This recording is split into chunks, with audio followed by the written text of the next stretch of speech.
Bonjour Emmanuel. Bonjour Adrien, bonjour à toutes et à tous. Vous nous aviez annoncé il y a quelques semaines le retour d'Anaïs de Moustier sur la Croisette en ouverture du festival de Cannes dans les 2 semaines avec la Vénus électrique. Et bien vous avez une surprise. Absolument Adrien, le film de Pierre Salvadori, donc avec notre Lilloise Anaïs de Moustier, mais aussi Pio Marmaille, Gilles Lelouch, la récemment césarisée Vima Laponce, enfin une bande-annonce. Alors pour vous faire patienter jusqu'au 12 mai prochain et pour vous mettre dans l'ambiance, voici un petit extrait. Comment s'appelait l'être cher? Irène. J'entends quelqu'un murmurer un prénom. Quel prénom? Antoine? Hein? Qui êtes-vous pour abuser du malheur d'un veuf, pour profiter ainsi de sa fragilité? Tu es ma lumière dans les ténèbres. Est-ce que tu m'as pardonné? Redis-le, s'il te plaît. Je t'ai pardonné, Antoine. Il a pris conscience qu'il vous embrassait vous, et là, on a ressenti un mélange de stupeur et de désir. Ah oui? Et aussitôt de honte, attention. Ah bon? Ça semble bien mystérieux tout Oui. ça. Et le festival de Cannes, ça se confirme, aime le Nord. Ah oui, parce que donc si cette année c'est donc Anaïs de Moustier, eh bien souvenez-vous, l'année dernière c'est une autre Lilloise, Juliette Armanet, qui avait eu les honneurs de l'ouverture du... C'est chouette, ouais, partir un jour, j'ai vu récemment.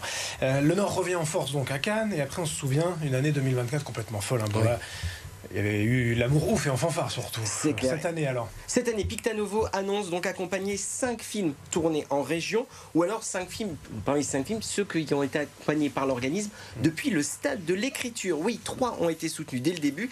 Des films certifiés par Pictanovo, je cite, d'une qualité artistique remarquable et particulièrement engagée. Dites-nous en plus Emmanuel, quels sont ces films, dans quelle catégorie on peut les retrouver? Alors en compétition officielle, le nouveau film du réalisateur belge Lucas Dont, Coward. Pour son 3e film, il pose sa caméra en pleine Première Guerre mondiale sur le front belge et français, donc dans les tranchées. On va découvrir Pierre, jeune soldat qui tient à faire ses preuves, un film qui va traiter notamment de l'engagement envers son pays. Ensuite, 2 films dans la quinzaine des cinéastes, Butterfly Jam qui fera l'ouverture, c'est le film de Kantmir Balagov, c'est un réalisateur ukrainien qui est en exil.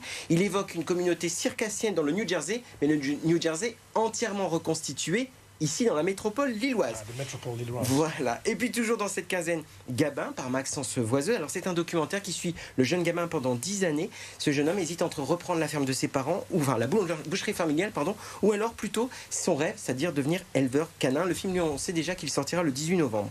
À la semaine de la critique, on attend énormément du fioul dans les artères de Pierre Le Gall, qui fait le portrait d'un chauffeur routier solitaire, sans attache personnelle, et qui va rencontrer l'amour de façon plutôt inattendue. Le film sera présenté en séance spéciale. Et puis il y a un 5e et dernier film, encore un documentaire cette fois-ci, Les survivants du Tché. Vous nous rappelez ces dates du festival de Oui, Cannes? ce sera du 12 au 23 mai prochain. Et on termine avec un autre festival, la petite recommandation. Festival où nous sommes partenaires, c'est Ciné-Comédie. Oui, alors la programmation complète de cette 10e édition anniversaire, en même temps de justement que les 120 ans du RC Lens, eh bien, elle sera connue seulement la semaine prochaine. Mais on sait que le film d'ouverture a été dévoilé. C'est une belle surprise, puisque cette année, c'est un ciné-concert exceptionnel. Le film Monte là-dessus d'Harold Lloyd, un film muet en noir et blanc, accompagné musicalement par le génialissime Jean-François Gisèle. Et là où c'est fou, c'est qu'il va totalement improviser la musique. En fait, il n'a pas prévu de partition explicite. Ce sera donc poétique, drôle et forcément, comme le film, très burlesque. Voilà de bonnes raisons d'aller au cinéma et puis aussi, bien sûr, de regarder BFM Grand Lille et Grand Littoral. Quand j'étais petit, ma grand-mère disait monte là-dessus, j'allais à Montmartre. Voilà. Voilà, c'est pas Montmartre, c'est plutôt les États-Unis. Vous verrez bien. Merci en tout cas Emmanuel Calaffiore pour Plein Écran. À la semaine prochaine. À la semaine prochaine.